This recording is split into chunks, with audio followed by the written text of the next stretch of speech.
Well, I think it's important to remember that especially public colleges are institutions, Mhm. and I think they prioritize, like, not necessarily image, Mm. but I guess, yeah, like a certain image to the world. And we live in Texas, Mm. it's a red state.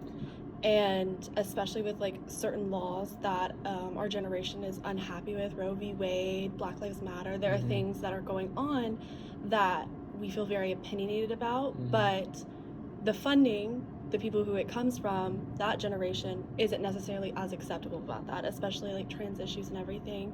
Right. And it's very terrifying because college is a place where it's you can be yourself and like Mhm. talk about things and be passionate about that. Mhm. And it's unfortunate because I feel like UNT does give a lot of freedom to that, Mhm. and they do have a lot of tools for people that are minorities in any kind of form. And so for them to um be so like monitoring and like sensory pretty much, um obviously it's very uncomfortable. But a Mhm. kind of an interesting thing is sororities do that, and like frats do that, is they monitor your social media. They're not as whatever, but if you post something and they don't like the image of how it represents them, then they can ask you to delete it.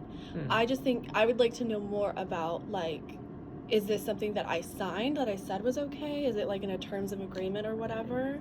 I'm sure that they did like loopholes and everything like that, but it's just scary because it's, that isn't something that a lot of students are aware of. And our parents always tell us it's like nothing is ever private on social media and whatever. But it's just disheartening to know I that we're being censored in some way, or that we can't.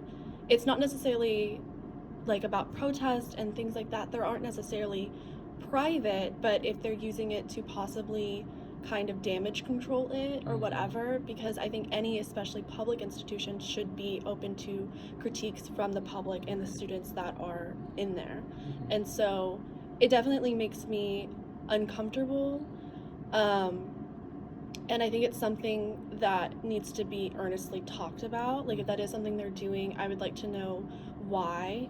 Um, because obviously there are things like it could be for safety or whatever excuse they have. I think it would be really interesting to hear about. But I think one issue that UNT does have is open communication and open honesty Mhm. about what they're doing, why they're doing it, or whatever. I would call UNT, like higher up administration, kind of fake woke, Hmm. to where there is a very short leash on how much they'll allow, just for the sake of being able to say we're so open and inclusive. But when it comes down to it, as soon as push comes to shove, they aren't so open to that. And I think that just kind of represents that.